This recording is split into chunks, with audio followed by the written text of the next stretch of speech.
Hello दोस्तों, TET maths YouTube channel में आप सभी का स्वागत। और आज हम सेकंड ग्रेड मैथमेटिक्स के अंदर अपना छठा वीडियो लेकर आए हैं। सेट थ्योरी हम पढ़ रहे थे और सेट थ्योरी के अंतर्गत ये छठा वीडियो है, जिसके अंदर आज हम कॉम्प्लीमेंट ऑफ ए सेट यानी समुच्चय का पूरक क्या होता है उसके बारे में चर्चा करने वाले हैं। और लगभग आज की वीडियो में हम क्या है पूरी सेट थ्योरी को पढ़ चुके होंगे। इसके बाद जो हमारी वीडियोज़ आएंगी उसमें आपको क्या है इस सेट थ्योरी से जितने भी क्वेश्चन पूछे गए एग्ज़ाम में या फिर पूछे जाने की संभावना बनती है, चाहे वो 11th के बुक में से क्वेश्चन हो जो हमारे पेपर में, वैसे ही लगभग क्वेश्चन पूछे जाने की संभावना ज़्यादा रहती है। तो वो सारे क्वेश्चन उनको हम किस तरीके से करेंगे, पेपर में क्या अप्रोच रहनी चाहिए इन क्वेश्चनों को करते वक्त, तो इन सभी के बारे में हम नेक्स्ट वीडियो में चर्चा करेंगे। आज हमें पढ़ना है कि समुच्चय का पूरक क्या होता है, ठीक है। और इसके बाद कुछ और जो नियम हैं और उसको भी हम देखेंगे। तो सबसे पहले हम पढ़ते हैं कॉम्प्लीमेंट ऑफ ए सेट। तो कॉम्प्लीमेंट पूरक क्या होता है, जैसे आप देखते हो पूरक और संपूरक कोण आप पढ़ते हो, ठीक है। जब हम एंगल के बारे में पढ़ते हैं तो वहाँ पे हम दो कोणों के बारे में पढ़ते हैं, तो पूरक कोण और एक संपूरक कोण। तो पूरक कोण क्या होता है, जैसे हमें 30 डिग्री का पूरक लिखना है तो हम क्या करते हैं 90 में से 30 को हटा देते हैं। 90 में से 30 को हटा देते हैं तो बाकी हमारे पास क्या बचता है 60।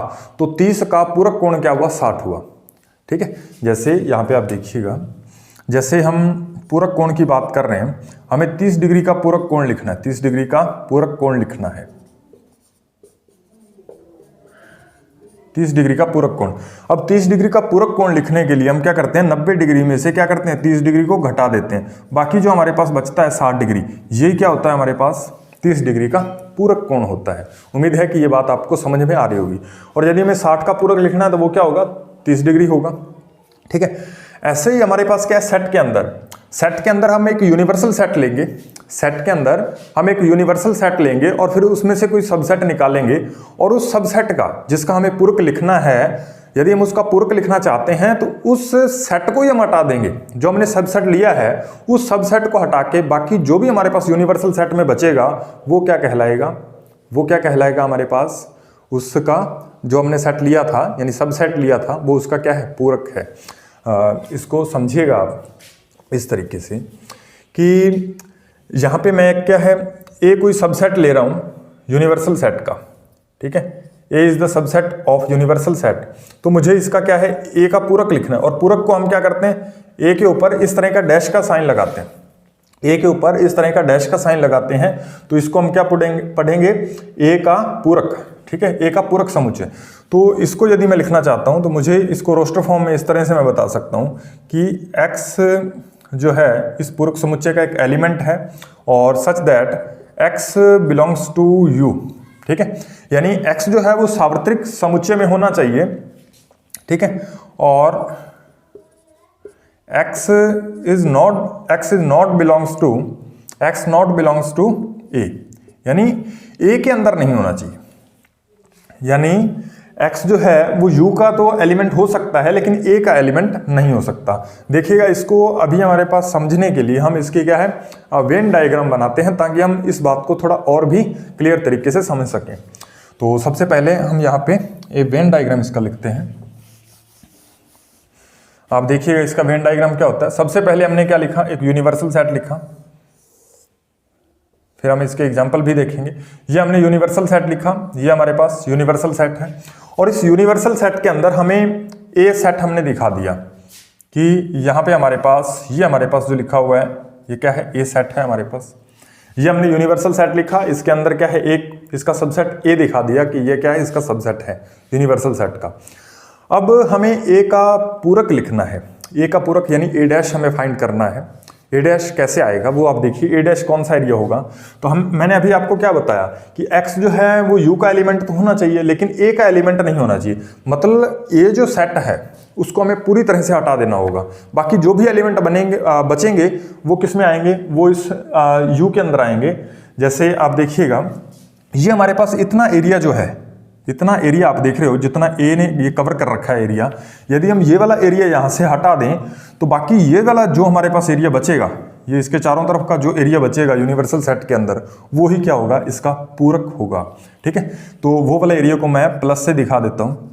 तो ये आप देखिएगा ये प्लस वाला जो भी एरिया बचा, ठीक है, ये प्लस वाला जो भी एरिया है वो सारे का सारा क्या है, ए का पूरक है। क्या है भाई, ए का पूरक है, ए का पूरक। तो ए के पूरक को हम क्या लिख सकते हैं, ए डैश, ठीक है। यानी ए का हमें पूरक लिखना है, तो एक यूनिवर्सल सेट का ये सबसेट हमने लिया ए, इसका हमें पूरक लिखना है ए डैश। तो ये क्या होगा, ए के अंदर जो भी एलिमेंट आ रहे थे उनको हमने हटा दिया, बाकी जो भी एलिमेंट बचे इसके चारों तरफ वो किसके अंदर आएंगे, उसके पूरक समुच्चय के अंदर आएंगे। उम्मीद है कि ये बात आपको अब समझ में आ गई होगी, ठीक है। इसको यदि हम किसी एग्जाम्पल से समझना चाहें तो वो हम कैसे समझेंगे, देखिएगा आप। मान लीजिए हमारे पास कोई यूनिवर्सल सेट है, यूनिवर्सल सेट हम ले लेते हैं 1 2 3 अल्फा बीटा के और स्टार, कोई भी आप यूनिवर्सल सेट अपनी मर्जी से ले सकते हो। और इसके अंदर ही हमें क्या है, एक सबसेट लेना है इसका। इसमें हमें क्या है, ए जो है वो सबसेट इसमें से लेना है यू में से। तो वो सबसेट के अंदर हम कोई भी एलिमेंट ले लेते हैं। मान लीजिए हमने ले लिया अल्फा बीटा और स्टार, ये हमने 3 एलिमेंट क्या है इसके सबसेट के अंदर ले लिए। अब हमें चाहिए कि हम क्या लिखें, ए डैश लिखें। तो ए का पूरक यानी ए डैश हम लिखना चाहते हैं, तो ए डैश कैसे आएगा, हमें क्या करना होगा कि इस यू में से ये जो ए है इसका सबसेट, इसको हमें पूरी तरह से हटा देना होगा। तो हमें दिख रहा है अल्फा बीटा और स्टार दिख रहा है, तो हमने अल्फा को बीटा को और स्टार को हटा दिया, बाकी जो भी एलिमेंट बचे वो क्या है, ए का पूरक है, ठीक है। तो कौन कौन से बचे, 1 2 3 और एक क्या बच गया, क्या बच गया, ठीक है। तो ये हमारे पास जो एलिमेंट बचे वो क्या है, हमारे पास ए डैश है। उम्मीद है कि अब ये बात आपको पूरी तरह से समझ में आ गई होगी, ठीक है। तो अगर आप इसको इस वेन डायग्राम के अंदर आप दिखाना चाहो तो ए के आप एलिमेंट यहाँ पे शो कर दोगे। ए कौन सा है, अल्फा बीटा और स्टार, तो यहाँ पे आ जाएंगे अल्फा बीटा और स्टार, ये एलिमेंट यहाँ पे आ जाएंगे। और बाकी जो एलिमेंट बचे ये यूनिवर्सल सेट के अंदर आप दिखा सकते हो कौन कौन से एलिमेंट हैं, ठीक है। तो कौन कौन से एलिमेंट बचे गए हम यहाँ पे लिख देते हैं इस यूनिवर्सल सेट के अंदर ही। तो चलिए दोस्तों, अब हम समझते हैं कि समुच्चय के पूरक पर कौन कौन सी संक्रियाएं किस तरह से लागू होती है, वो आप देखिएगा। सबसे पहले यदि हम ए का यूनियन उसके क्या है पूरक के साथ लेंगे तो हमें क्या मिलेगा, यूनिवर्सल सेट मिलेगा। ये बात आपको ध्यान रखनी है। अच्छा, इसको थोड़ा हम क्लियर करने के लिए इसका वेन डायग्राम भी देख लेते हैं किस तरह से ये ए और ए डैश का यूनियन जब हम लेते हैं तो हमारे पास क्या आता है, यूनिवर्सल सेट आता है। तो देखिएगा आप यहाँ पे, ये हमने क्या बनाया, ये हमने क्या किया, यहाँ पे कोई सेट ले लिया ए, ठीक है, और ये हमारे पास क्या है ए, और आप जानते हो कि इसके बाहर जो भी एरिया होगा, ये हमारे पास जो एरिया है वो ए सेट का एरिया है, और ये हमारे पास क्या है, यू है। और इसी के अंदर ये जो बाकी एरिया बचेगा, ठीक है, बाकी ये ऊपर जो इसके चारों तरफ एरिया बचा यूनिवर्सल सेट के अंदर, वो क्या है हमारे पास, वो है हमारे पास ए डैश, यानी ए का पूरक है। अब ये क्या कह रहा है, ए और ए डैश का यूनियन लेना है। अब ए डैश हमारे पास ये है, तो इसका एरिया इसके चारों तरफ बाहर वाला, और ए जो है सेट, ये पूरा जो सेट गोले के अंदर बंद किया है, ये हमारे पास ए है। और यूनियन मैंने आपको पिछली वीडियो में पढ़ा दिया है, यूनियन क्या होता है, इंटरसेक्शन क्या होता है, और दो सेट के बीच डिफरेंस हम कैसे निकालते हैं, वो सारी चीज़ें मैं आपको बता चुका हूँ। तो हमने यूनियन में पढ़ा था कि ए जो भी हमारे पास किसी भी हम दो सेट का जब भी यूनियन निकालते हैं तो हम क्या करते हैं, दोनों सेट के एलिमेंटों को एक सेट के अंदर दिखा देते हैं।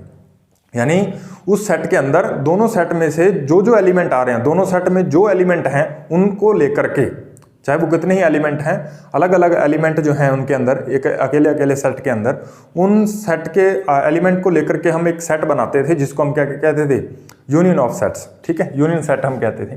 तो यहाँ पे हमने क्या किया, जिसके अंदर हम पहले वाले जो हमारे पास था सेट, उसके भी एलिमेंट होते थे, जो हमने दूसरा सेट लिया जिसके साथ हम उसकी यूनियन निकालना होता है, उस सेट के भी एलिमेंट उसके यूनियन में मौजूद होते हैं।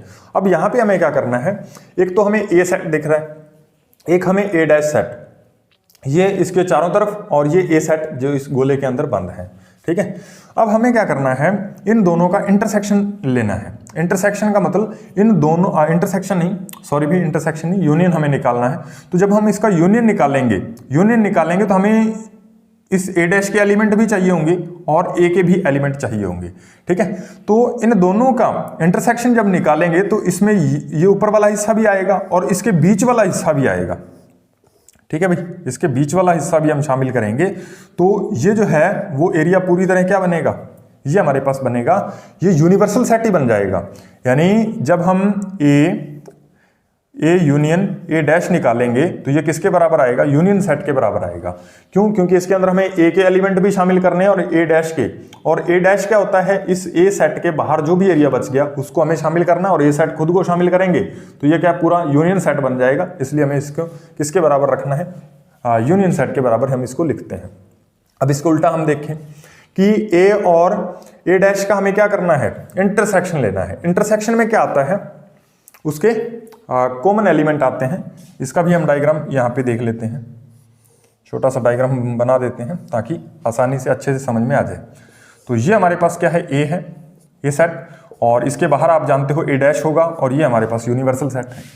अब ये क्या कह रहा है, ये जो है हमारे पास ये वाला एरिया, ये क्या है, ए सेट का एरिया है, और इसके बाहर ये जो प्लस का हमने लिखा, प्लस वाला, ये किसका एरिया है भाई, जल्दी से बता दीजिए भी, ये किसका एरिया होगा, ये हमारे पास होगा ए डैश का एरिया। यानी ए, इसके ए के पूरक जो समुच्चय होगा उसका एरिया यहाँ से हमने प्लस से शो कर रखा है। अब ये क्या कर रहा है कि आप ए और ए डैश का आप क्या करो, ए और ए डैश का क्या करना है, सर्वनिष्ठ लेना है। सर्वनिष्ठ का मतलब इंटरसेक्शन लेना है, यानी इसके कॉमन एलिमेंट हमें बताने, कॉमन वाला एरिया कौन सा है। तो आप देखोगे ए तो ये वाला सेट रहेगा हमारे पास, ये वाला इतना, और ए डैश जो है, ये वाला ए डैश जो है, इसका जो एरिया हमने प्लस से लिख रखा है। तो आप देखो इन दोनों में क्या कुछ कॉमन आ रहा है, नहीं आ रहा। तो नहीं आ रहा तो इसके बराबर हम फाई लिखेंगे, यानी नल सेट के बराबर होगा ये। तो ये बात आपको यहाँ पे लिखी मिल रही है कि ए और ए डैश का जो इंटरसेक्शन है वो किस सेट के इक्वल होता है, फाई सेट यानी नल सेट के इक्वल होता है, क्योंकि उसमें कोई भी चीज कॉमन होती नहीं। ठीक है, ऐसे ही हमें क्या है, तीसरी बात समझनी है कि यदि हमने एक क्या है, पहले हमने कोई सेट ए लेकर के उसका पूरक निकाला, ठीक है, और फिर जो उसका पूरक आया फिर हमने उसका दोबारा से उसका पूरक निकाला तो वो किसके बराबर है, ए के बराबर आ जाता है। इस बात को समझने के लिए भी हम वेन डायग्राम की सहायता लेते हैं कि ये हमारे पास क्या था, एक क्या है हमारे पास ए सेट है और ये इसके बाहर जो बनेगा एरिया वो क्या होगा, ए डैश सेट होगा, और ये हमारे पास क्या है, यूनिवर्सल सेट है। अब हमें क्या करना है, ये हमने पहले ए का निकाला पूरक सेट तो ए डैश आया, अब ए डैश का भी हमें दोबारा से डैश लेना है। तो ए डैश जो है ये प्लस वाला एरिया है, यदि हम इसका वापस से क्या करेंगे, वापस से यदि हम इसका डैश करेंगे, मतलब इसका पूरक लिखेंगे, वापस से यदि हम पूरक लिखेंगे तो ए डैश वाला सेट हमें हटा देना चाहिए। तो ए डैश वाला जब हम सेट यहाँ से हटा देंगे तो हमारे पास एरिया कौन सा बचेगा, ये वाला एरिया बच जाएगा, ये वाला एरिया, और ये किसके बराबर है, ए सेट के बराबर है। तो ये बात यहाँ पे लिखी गई है कि जब हम किसी भी सेट का क्या करते हैं, दो बार द्विपूरक उसका समुच्चय निकालना चाहते हैं तो वो किसके, उस खुद जो हमने पहले मूल सेट था उसी के बराबर आ जाता है। तो ये बात आपको ध्यान रखनी है कि ए का यदि हम पहले हमने एक बार डैश निकाला फिर एक बार डैश निकाला तो वो ए सेट के इक्वल होगा, ये बात आपको याद रखनी है। ऐसे ही आपको याद रखना है फाई एक नल सेट होता है, यदि हम उसका पूरक निकालते हैं तो वो क्या, वो भी एक क्या है, समुच्चय होता है, उप समुच्चय होता है किसका, यूनिवर्सल सेट का, इसलिए उसको हम किसके बराबर लिख देंगे, यूनिवर्सल सेट के बराबर लिख देंगे। और यदि हम यूनिवर्सल सेट का पूरक निकालें तो वो किसके बराबर होता है, यूनिवर्सल सेट, ये पूरा हमारे पास यूनिवर्सल सेट है। यदि हम इसका ही पूरक मतलब पूरक निकालें तो ये पूरा का पूरा इसके अंदर जो भी एलिमेंट आ रहे हैं सारे हमें हटाने पड़ेंगे। तो जब हम सारे एलिमेंट हटा देंगे तो हमारे पास कुछ बचेगा ही नहीं, और बचेगा नहीं तो वहां पे हमने क्या लिख दिया, फाई लिख दिया, यानी ये नल सेट के इक्वल होगा। ठीक है, उम्मीद है कि ये बातें आप नोट कर रहे होंगे, आपको समझ में आ रही होंगी। और नेक्स्ट हम पढ़ते हैं कि डी मॉर्गन के लॉ क्या होते हैं, डी मॉर्गन के नियम क्या हैं, तो वो भी हमें कुछ याद रखने हैं ताकि क्वेश्चनों में हमें काम देंगे वो सारी बातें। तो चलिए हम उसकी तरफ बढ़ते हैं। चलिए दोस्तों, अब हम पढ़ते हैं डी मॉर्गन का नियम क्या होते हैं, डी मॉर्गन का नियम क्या कहता है। तो सबसे पहले हमें डी मॉर्गन क्या है, दो जब हम कोई एक जब यानी यूनियन लेकर के, कि नहीं दो सेट का हम यूनियन या फिर सर्वनिष्ठ लेकर के जब हम उसका पूरक निकालते हैं तो वो किस तरीके से अप्लाई होता है। तो सबसे पहले आप देखिएगा ए यूनियन बी हमने लिखा और फिर उसका हम पूरक निकालने जा रहे हैं, तो ये किसके इक्वल होगा, आप ए का पूरक ले लीजिए और बी का भी पूरक ले लीजिए और उन दोनों का क्या है, इंटरसेक्शन ले लीजिए। यानी यहाँ पे हमें ये डैश अप्लाई करना है, तो ये जो यूनियन का साइन है वो किस में कन्वर्ट हो जाएगा आपका, इसके इंटरसेक्शन में। ठीक है, ऐसे ही क्या है, इंटरसेक्शन का साइन किस में चेंज हो रहा है, यूनियन के साइन में चेंज हो रहा है। ये बातें आपको ध्यान रखनी है। अब इन बातों को समझने के लिए हमें वेन डायग्राम बनाना इस चैप्टर में सबसे बड़ी बात है। यदि आपको वेन डायग्राम बनाना आता है तो आप किसी भी क्वेश्चन को बहुत जल्दी कर सकते हो। तो हमें क्या है, ये हमारे पास जो लेफ्ट हैंड और राइट हैंड साइड है, उन दोनों का हमें क्या है, अलग अलग वेन डायग्राम बना के हम देखते हैं। यदि दोनों का जो वेन डायग्राम है उनका एरिया यदि सेम आ जाता है तो हम क्या कहेंगे कि ये दोनों जो सेट लिखे हुए हैं ये क्या है, एक दूसरे के इक्वल हैं। ठीक है, तो यहाँ पे हम पहले ए यूनियन, पहला हमें जो दे रखा है उसका हम यहाँ पे बनाएंगे। हमें क्या लेना है, एक ए सेट और दूसरा बी सेट लेना है। तो यहाँ पे हम ए सेट ले लेते हैं। ठीक है, यहाँ पे हमने क्या किया, ए सेट ले लिया, और यहाँ पे हमने क्या है, बी सेट ले लिया, ए और बी। अब ये कह रहा है इन दोनों का यूनियन का, हमें इन दोनों का यूनियन निकालना। और आप जानते हो यूनियन मैंने आपको बता रखा है, ये यहाँ से लेके बाउंड्री कौन सी होगी यूनियन वाली, ये यहाँ से लेके, आपने यदि ये वीडियोस पिछले वीडियोस नहीं देखे तो आपको पहले वो वीडियोस देखने चाहिए। तो ये हमारे पास क्या बना, ए यूनियन बी बना। ये जो हमारे पास ये वाला जो पूरा एरिया है इसके अंदर वो क्या बन गया, ए यूनियन बी बना। ठीक है, ए यूनियन बी। अब हमें इसका क्या है, डैश निकालना है। तो डैश निकालना है, तो ये जो हमारे पास एरिया बना, ये वाला इसके अंदर वाला ये जो एरिया बना, ये क्या है हमारे पास, ए यूनियन बी है। ये क्या है, ए यूनियन बी है।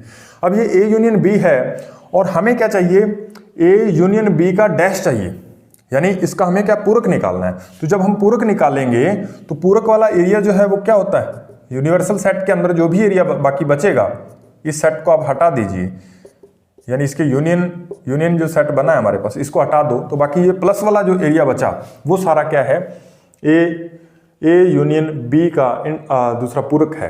ठीक है, ए यूनियन बी का पूरक का एरिया जो है वो हमने प्लस से दिखा दिया। अब हम इधर चलते हैं, क्या ऐसा ही एरिया हमें यहाँ पे मिलता है दोनों साइड। ठीक है, दूसरी साइड भी क्या हमने एक वेन डायग्राम बनाया। ठीक है, यूनिवर्सल सेट हमने लिखा, इसके अंदर हमें ए और बी दो सेट लेने हैं, ए और बी। ठीक है भाई, ये हमारे पास ए है, ये बी है, और यहाँ पे हमें क्या है, इनके पूरक लिखने हैं। तो पहले आप मुझे बताइएगा कि ए और बी का, पहले हमें ए और बी का डैश यानी पूरक लिखना है। इन दोनों का अलग अलग पूरक आप निकालिए। पहले हम ए का पूरक निकालते हैं, ए डैश। तो जब हम ए का पूरक निकालेंगे तो आप ए को छोड़ दीजिए, यानी आपको इतने चीज को माइनस कर देना, बाकी जो सारा एरिया होगा वो किसका एरिया है, वो है हमारे पास ए डैश, ए का पूरक एरिया है। ठीक है, तो मैं इसको इस तरह से लाइन द्वारा शो कर रहा हूं, आप देखिएगा। ए सेट को हमें हटा देना है, यहां तक आएगा, इस ए की बाउंड्री तक आएगा भी, ये बात आपको ध्यान रखनी है, क्योंकि हमें अकेले ए को ही माइनस करना है। ए को हमने हटा दिया तो ये क्या बन गया हमारे पास, ए डैश बन गया, ए डैश बन गया। अब उसके बाद क्या है, ये कह रहा है कि बी का भी आप पूरक लो, तो हमें बी को भी हटा देना है। तो बी को हटाएंगे तो ये हमारे पास, ये आप देखिएगा, ये हमारे पास क्या था, ये जो हमारे पास बी सेट है, इसको हमें हटाना है। इसको जब हम हटाएंगे तो इसका जो एरिया है वो कौन सा आएगा, इसका एरिया हम कैसे दिखाएं, प्लस से दिखा देते हैं। चलो प्लस से दिखा देते हैं, ये लीजिए प्लस। तो ये ए सेट के बाद जो भी एरिया बचेगा, बी सेट के बाद जो भी एरिया बचेगा वो क्या होगा, बी डैश, जिसके अंदर ए सेट का आधा जो ए सेट है वो भी शामिल हो रहा होगा, इतने को छोड़ करके। ठीक है, तो अब देखिए आप, अब ये क्या कह रहा है, इन दोनों का आपको क्या करना है, इंटरसेक्शन लेना है। यानी इसके इंटरसेक्शन का मीन्स क्या होता है, कॉमन एलिमेंट आपको ढूंढने हैं। तो दोनों के बीच आप देखिएगा ए डैश और बी डैश, यानी ये प्लस वाला एरिया जो है वो हमारे पास क्या है, बी डैश है, जो बी सेट को छोड़ करके लिखा गया है। और ए का ये लाइन वाला एरिया है, ये वाला आपको तिरछी लाइनों से दिखा रखा है मैंने, और ये इसके बाहर क्या है, ए डैश का एरिया लाइन तिरछी लाइन से, और बी डैश का एरिया जो है प्लस के साइन से आपको दिख रहा होगा। अब इन दोनों का इंटरसेक्शन का मीनिंग क्या है, इंटरसेक्शन में आपको क्या है, कॉमन एरिया देखना होता है, कॉमन एलिमेंट देखने होते हैं दोनों के अंदर। ठीक है, तो ए डैश और बी डैश, यदि ए डैश और इसका मुझे इंटरसेक्शन लिखना है बी डैश के साथ, तो आपको क्या करना पड़ेगा, जहां पे प्लस और तिरछी लाइन दोनों एरिया आ रहे हैं, जहां पे प्लस और तिरछी लाइन दोनों ही एरिया आ रहे हैं, वो क्या है हमारे पास, ए डैश इंटरसेक्शन बी डैश है। ठीक है, तो अब देखो यहाँ पे प्लस और ये जो दोनों चीजें यहाँ पे आ रही हैं वो हमारे पास क्या है, ए डैश इंटरसेक्शन बी डैश है। तो आप देखोगे तो ये वाला एरिया यहाँ पे आप देख सकते हो, ये वाला इसके बाहर ये वाला एरिया, यहाँ से ये वाला एरिया, इनके दोनों के अंदर क्या है, कॉमन आ रहा है, जिसमें प्लस और दोनों ही लाइनें आ रही हैं। अब आप देखो ये वाला एरिया जो आपको मैं इस तरह से करके दिखा रहा हूँ, और इस दोनों एरिया को आप मिला करके देखिए, ये प्लस का एरिया आप देखिए, और ये वाला जो दोनों मैंने इस साइड चारों तरफ से प्लस और लाइनों को काट दिया, ये क्या है, ए डैश इंटरसेक्शन बी है। और ये हमारे पास क्या था, ए और ए यूनियन बी का डैश था, यानी ये इन दोनों को मिलाकर के डैश लिया था हमने। और ये किसके, अगर ये इन दोनों का एरिया बराबर आ रहा है तो हमें क्या कर देना होगा, इन दोनों जो हमारे पास सेट हैं उनको भी इक्वल होना ही पड़ेगा, ठीक है। तो यानी इससे हमें एक बात पता चली कि ए का यूनियन यदि हम बी के साथ निकालें और जो सेट आएगा उसका हम डैश निकालें, तो वो ए डैश इंटरसेक्शन बी डैश के बराबर होगा। ये बात आपको ध्यान रखनी है। ऐसे ही क्या है, ये मैंने इसका आपको वेन डायग्राम बना के दिखाया, आप इसका वेन डायग्राम आप खुद ट्राई करोगे, ताकि हमें वेन डायग्राम बनाना तो सीखना ही सीखना है, ठीक है, ताकि हमें क्वेश्चन पे हमारी बढ़िया अप्रोच बन सके, ताकि हम क्वेश्चनों को जल्दी से कर सकें, ठीक है। तो उम्मीद है कि ये चीज़ें भी आपको समझ में आई होंगी। बाकी आप नेक्स्ट ये जो स्टेटमेंट लिखी है इंटरसेक्शन वाली, इसका आप दोनों का एरिया क्या है खुद बना करके देखोगे। तो चलिए हम नेक्स्ट पढ़ते हैं। कुछ और बातें हैं जो इस सेट थ्योरी के अंदर रह रही हैं, तो वो कुछ फॉर्मूले के तौर पे आपको याद रखो, चाहे उसका वेन डायग्राम आपको बनाना आना चाहिए।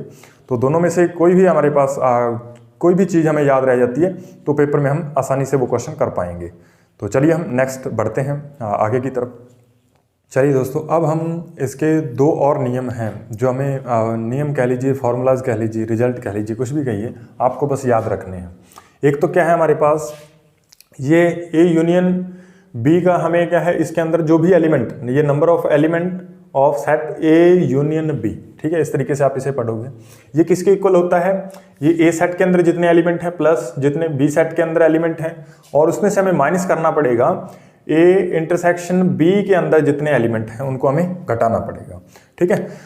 ये हमें फॉर्मूला याद रखना है। इसको किस तरीके से हम समझेंगे, तो इसके लिए हम एक एग्जाम्पल ले लेते हैं। जैसे मान लीजिए हमारे पास एक ए सेट है और एक क्या है, बी सेट है।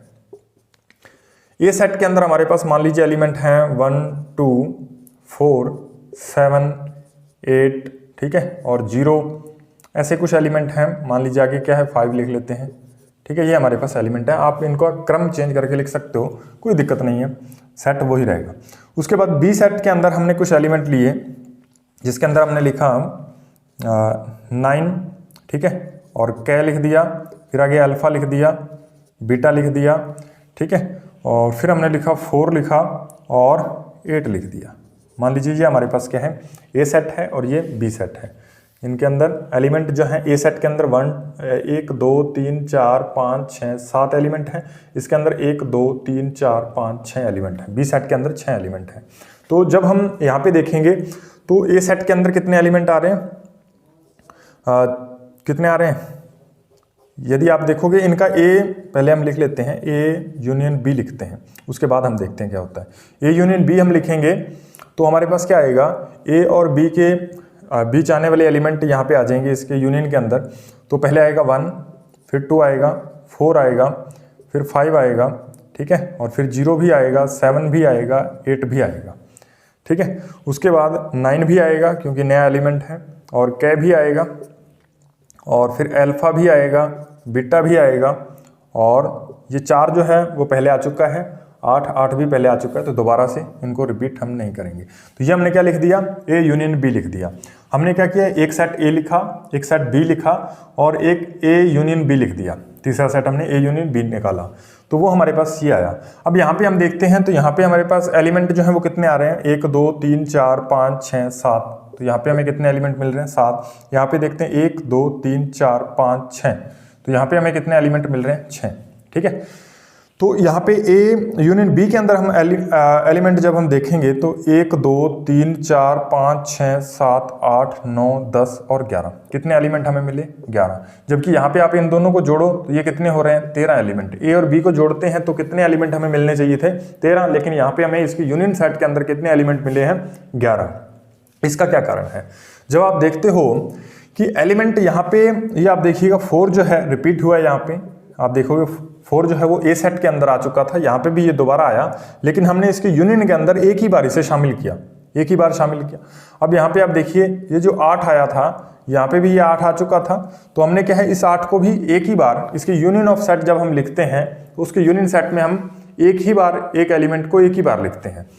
तो इसलिए कि हमने यहाँ पे एक बार सेट को शामिल किया, इसलिए 2 नंबर जो है वो कम हो गए और हमारे पास संख्या कितनी बच गई, 13 बच गई।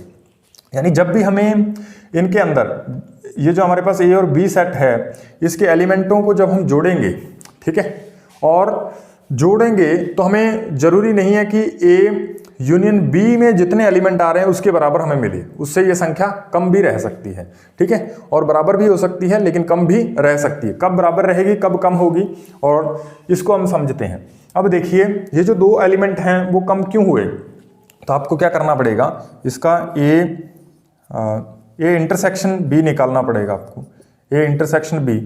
और इंटरसेक्शन में आप देखोगे कॉमन एलिमेंट आते हैं, जैसे यहाँ पे 4 आ रहा है, यहाँ पे 8 आ रहा है, 4 आ रहा है, 8 आ रहा है, तो बस इसमें क्या है 2 ही एलिमेंट कॉमन हैं, तो ये हमने 2 एलिमेंट इधर ले लिए।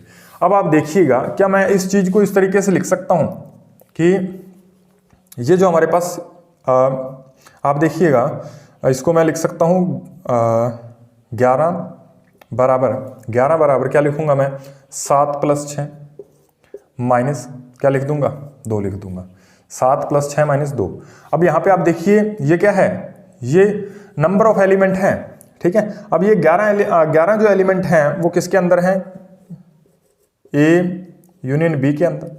अब ये 7 एलिमेंट हैं वो किसके अंदर हैं, ए सेट के अंदर, तो यहाँ पे आ जाएगा number of A set element, ठीक है, प्लस, और 6 किसके अंदर है, बी सेट के अंदर, तो यहाँ पे आप क्या लिखोगे, बी लिखोगे, ठीक है। और फिर हमें क्या चीज़ घटानी है, ये 2 एलिमेंट घटाने, और ये 2 एलिमेंट जो हैं इस सेट के अंदर आ रहे थे, और ये क्या है, ए इंटरसेक्शन बी, यानी हमें number of A intersection B हमें इसमें से माइनस करना पड़ेगा।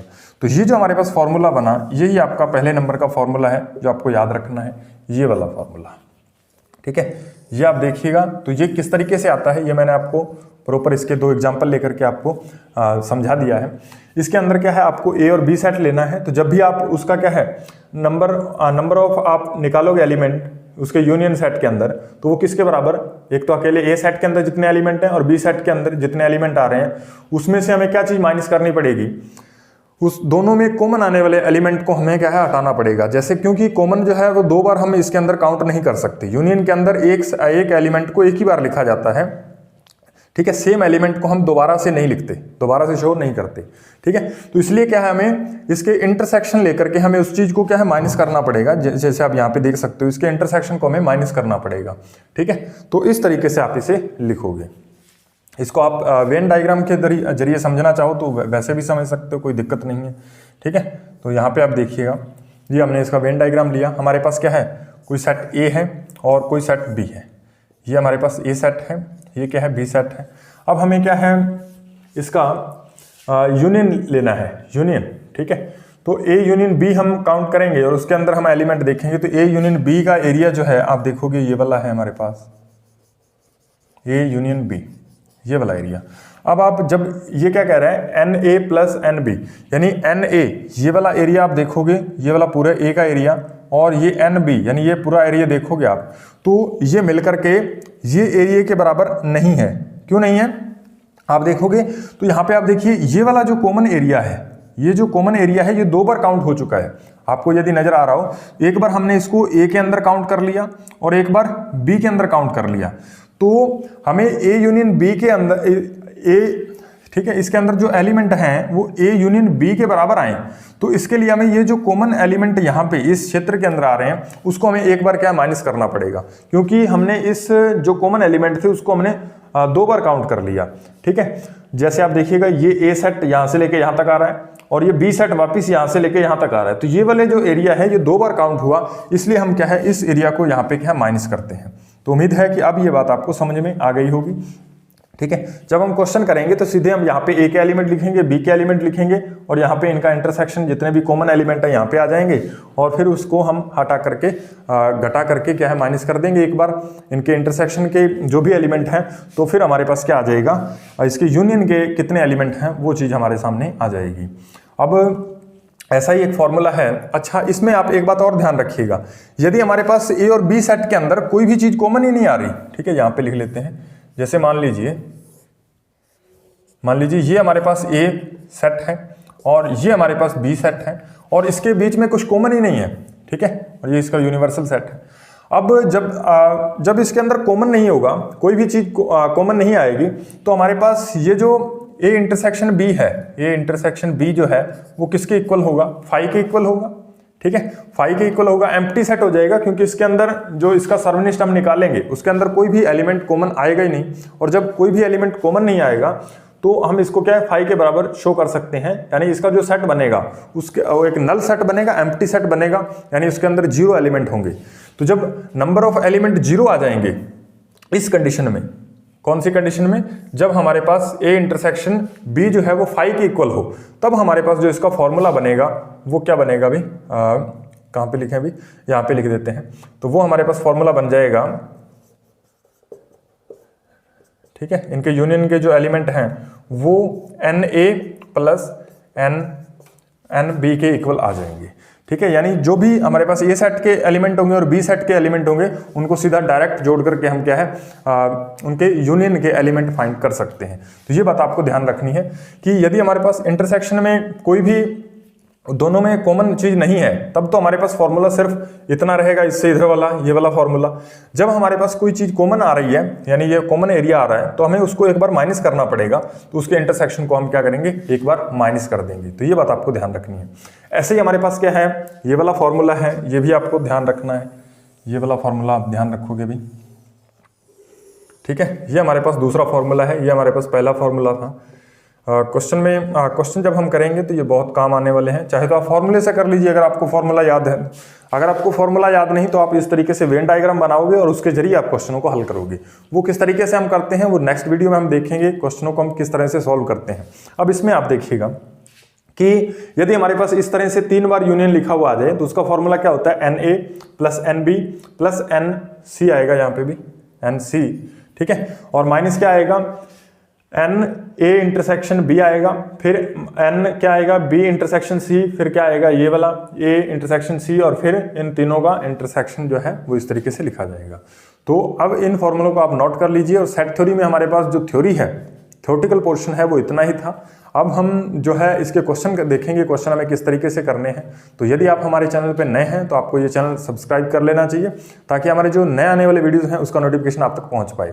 तो मिलते हैं कल की वीडियोज में, जिसमें हम इस सेट थ्योरी से रिलेटेड क्वेश्चन करेंगे। तो धन्यवाद।